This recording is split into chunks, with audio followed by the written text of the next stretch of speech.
of people among the West have had this notion that they can't get behind Hamas because it's a primarily a fundamentalist organization. So, do you think that within the coming years or possibly decades, there can be a resurgence of some of the other organizations, such as the PLO, that have not aligned with Islam as hardly, or some new organization coming up that takes the leadership of the Palestinian struggle? Hmm.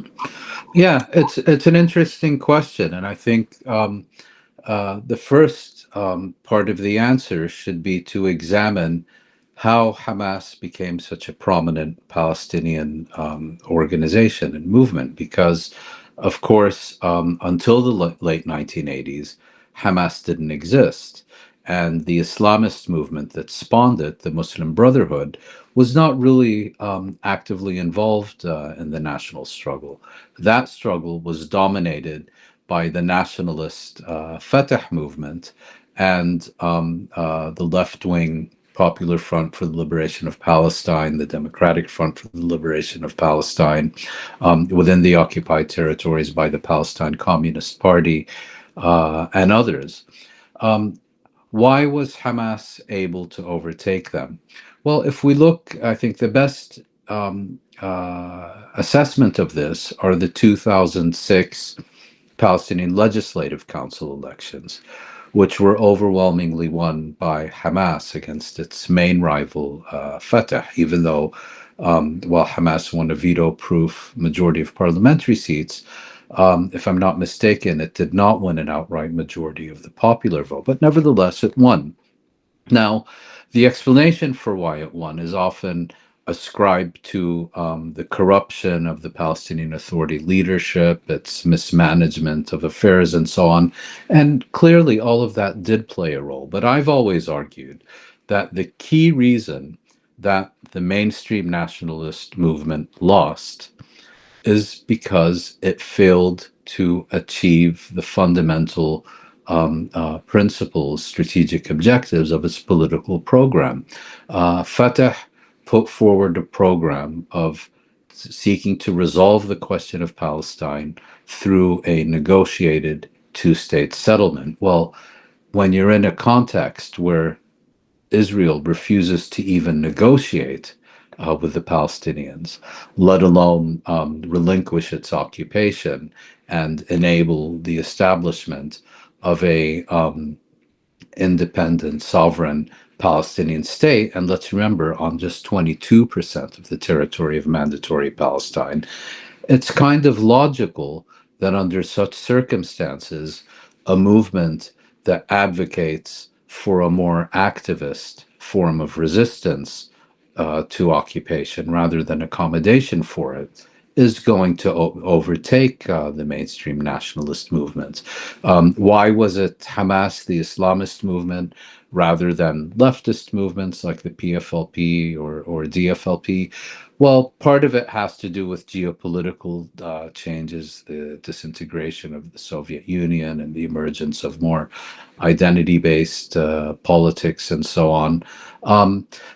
But that's what happened. Now when we look to the future, I would argue that we're now in a situation where the key to any answer to your question is not whether Fatah or other organizations managed to rejuvenate themselves to once again seize leadership of the national movement at the expense of Hamas. Nor do I think the solution is one where Hamas manages to establish its own hegemony of the national movement. But we're now quite clearly in a situation where only consensus and power sharing among the main Palestinian movements is going to provide an effective path forward. Under current circumstances, that means giving a prominent role to not only Hamas, but also the inclusion of Islamic Jihad.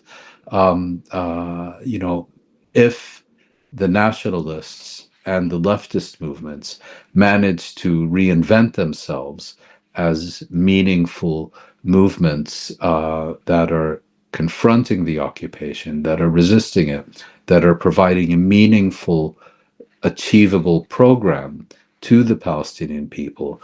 Under such circumstances, I have no doubt that they will once again be able to appeal to a very broad-based section of the Palestinian people. Because let's remember, the Palestinians are not a Muslim people. Yes, the majority of Palestinians are Muslims, but Palestinians are spread out over religion, over geography, over class boundaries, and so on. And so, what is really required is an inclusive movement that not only represents the entirety of the Palestinian people, but is seen to represent and believed to represent the entirety of the Palestinian people. And Hamas's rivals have unfortunately in recent years failed miserably on that core responsibility. Thank you so much, sir, for this insightful response. Since, as Rijul mentioned, that the previous question pertained to a domestic aspect of the Palestinian side, as a follow-up, I have a question regarding Israel and its domestic affairs. So, my question essentially is the refusal or the inability to come to a deal or to negotiate fairly a political problem, or is it a structural problem? For instance, it seems to many people that the inability of Israel to come to a deal is due to the fact that, say, if Netanyahu agrees to negotiate, his partners in the Israeli parliament are going to withdraw support from his government. But on the other hand, there are people who are inclined to say that the very dynamics between the state of Israel and what's happening currently in Palestine is to be blamed rather than one political faction. So is it a political problem or is it a structural problem? Yeah, very, very good question. I would say it's both and then some.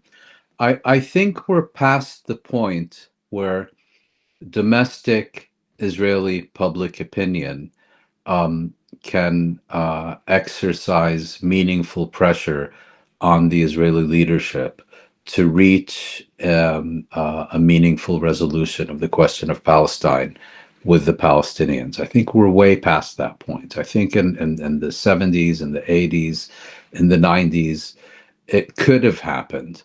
But I think what has happened since the beginning of the new millennium, if not earlier, but let's say since the year 2000, is that Israeli politics and society has shifted so decisively to the right that it is no longer capable of envisioning the kinds of policies that would be required to achieve peaceful coexistence with not only the Palestinians, but with the region as a whole. I mean, you look at the current Israeli government, it's outright annexationist. It proclaims apartheid as part of its political program, with its statement that the Jewish people have an exclusive right to self-determination between the Mediterranean Sea and the Jordan River, which is, by the way, it's not only part of the current government's political program. It's almost a constitutional law of Israel because it was adopted by the parliament some years ago. So even if Netanyahu ditched his far right coalition partners, there are no alternatives within the Israeli political spectrum at present that would allow him to, on the one hand, form a parliamentary majority and at the same time adopt kind of policies that would lead to meaningful coexistence with the Palestinians. That's even without getting into the issue that Netanyahu overwhelmingly shares the vision of his far right partners.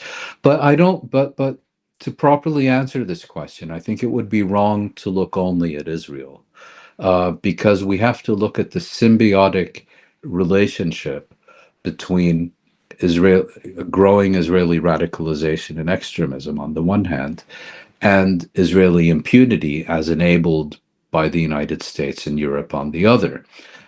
In other words, As Israel has shifted to the right, its impunity and lack of accountability has in fact increased rather than decreased. And so we've gotten into this vicious cycle where the longer the leash that the West gives its Israeli proxy, the more radical Israel becomes. And so, as I stated at the outset of my response to your question, I don't think we can look only at Israel. We have to look at kind of this vicious cycle of radicalism and fanaticism and extremism, which is being constantly enabled and fed and facilitated by increasingly unconditional Western support for Israel, now up to and including a live streamed genocide. So it's almost counterintuitive to believe that Israel's domestic politics can lead to a change of course. I mean, it's almost like you let a child loose in a candy store, and the more wild this kid becomes, the more you allow the more you encourage him to grab yet more sweets. That's kind of the situation we are in.